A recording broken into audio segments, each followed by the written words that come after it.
Hello there, good to see you. You look, divine. Welcome, we are filming in my Twitch room / home office. There's a blanket behind me because I'm trying to get rid of as many reflections as I can so the sound isn't terrible. We'll see how we fare. Any whoozy whatsy. If you watched my last video, I did something different. I tried to do something different. It was a different kind of video. And then I was gonna follow it up. Well, I said that I was going to do, we're gonna go on a road trip. We're gonna use this Jeep Wrangler for its intended purpose, and I also only have it for another week before I gotta return it. And I wanna talk about why, because it goes into this overarching topic that I really wanna focus on today, which is brands. But to get there, I wanna talk about the impetus of this.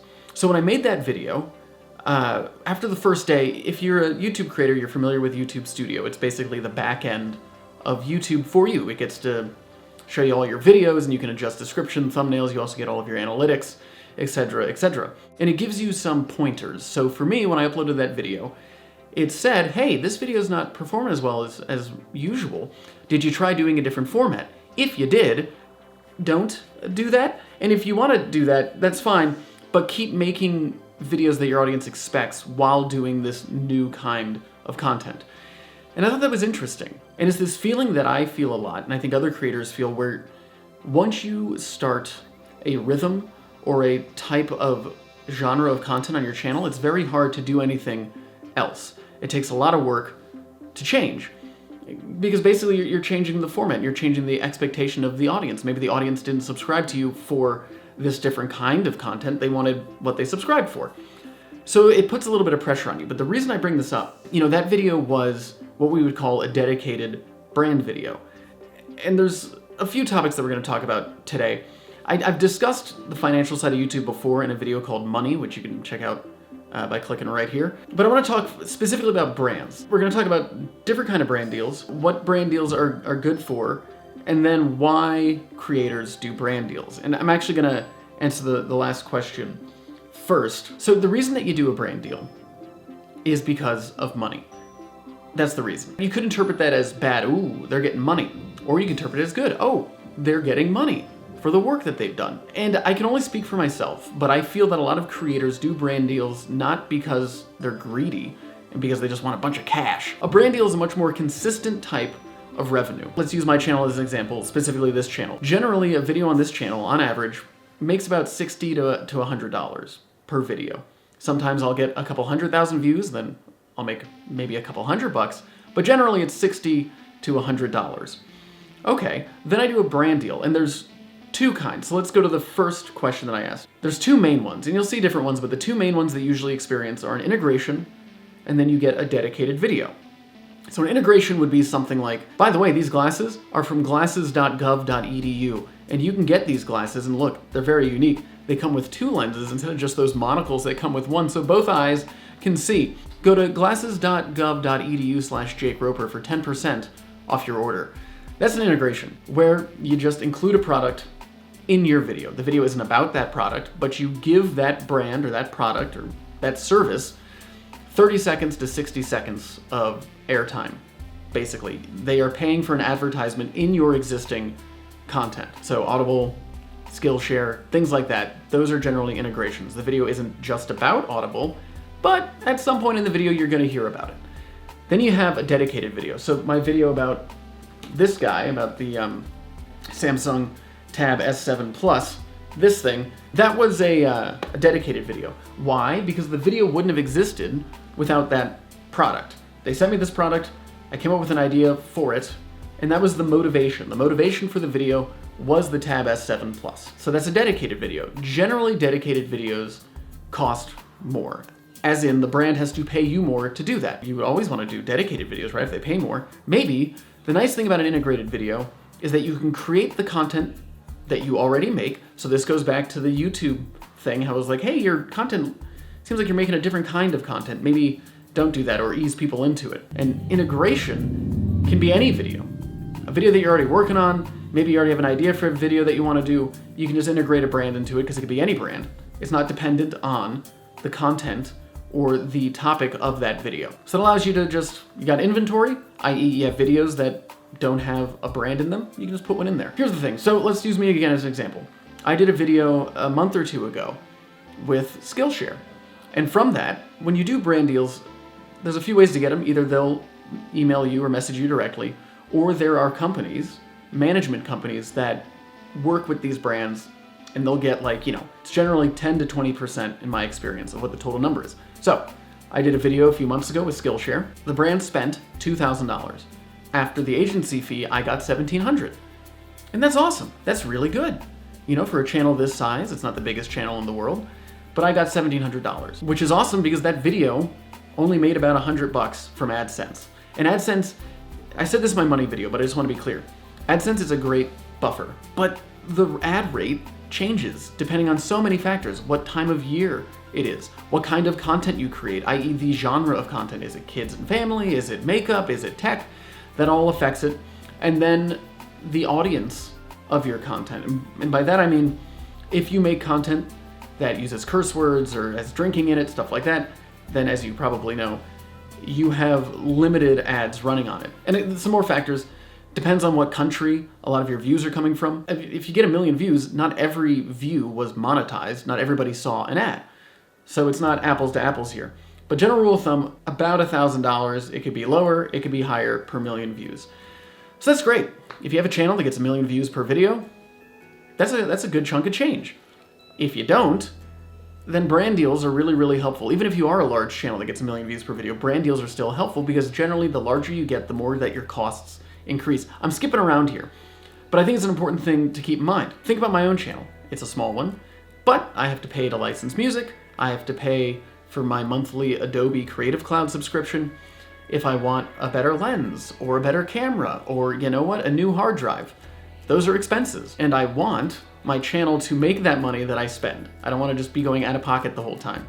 That's how I try and do it. So I do brand deals to offset those costs, because those are hard costs that I have to pay for. AdSense generally isn't enough, so I can do those things. Fantastic. Some channels, as they grow, maybe they want to invest in that growth. They want to hire an editor, because if you have an editor, well, that person can be editing one video while you're editing another video. Now you can make twice as much content, but the editor costs money. So you're making more content, which in hopes will generate more AdSense, but that's not enough to cover an editor, so you do a brand deal. Great. There was nothing wrong with doing brand deals, and it is the best way, the easiest way, to make additional income on this platform. Because AdSense should not be the only thing that you hold on to. I am very fortunate. On this channel, and even on Vsauce 3, I only work, and again, this is a very privileged position to be in, but I just want to explain to you my viewpoint. I only work with brands that I actually like or use. So, Samsung I work with a lot because I use Samsung products. I've always liked Samsung products. Skillshare I work with because I actually use Skillshare in my real life and I used them before they gave me brand deals. Same things with like Audible or Grubhub. Every brand that I work with, if it's a movie, I always ask to see the movie before I make a video about it because I want to make sure that I actually like the movie that I'm telling you to go watch. Same way with any product. Now that doesn't mean that's the only way that you should do it. Not everyone is in a fortunate position that I'm in where I can say no to brand deals. What I want you to have in mind though, as your channel grows and as you seek more revenue streams or to grow your business, what a brand deal is. Not only is this brand paying for your audience, but they're paying for your endorsement.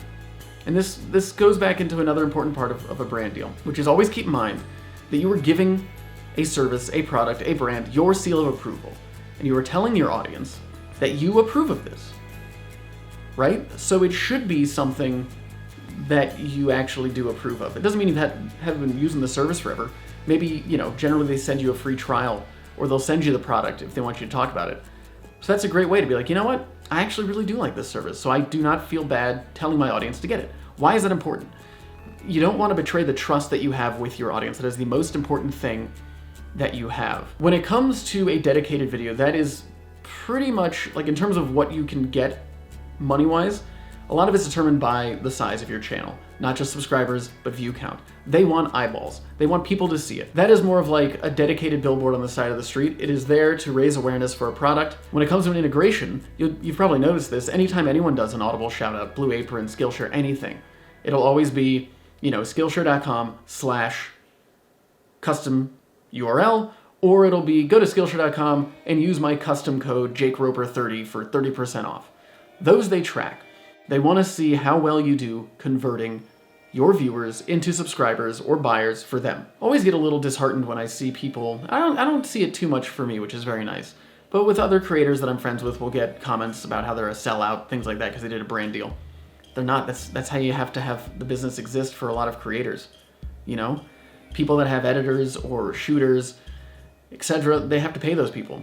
And brand deals are a great way to do that. Whatever you invest in your video, you should anticipate that you're either going to get back through AdSense or that you're going to get back because of a brand that you worked with on it. That's my strategy. Doesn't mean it's everybody's strategy, but that's how I do it. This is a little bit of a side note, but I would always say for the first, 4 years that I was doing Vsauce 3, I had a job. I still had a full-time job, and I also did Vsauce 3. And it wasn't until 2016 when I decided to do Vsauce 3 full-time, because it got to a point where maybe I didn't need another source of income and I could just do Vsauce as my full-time job. But it took time to get there. You gotta keep working on it. And if you get brand deals, even if it's relatively small, maybe it's $800, that's awesome. That's great. And that number should hopefully only grow as you grow your audience and you grow your channel. And you do that by getting brand deals, taking that money, reinvesting it into your videos. So you can have better sound, better video, maybe better editing software, better computers so you can edit and render faster. Those are all important things.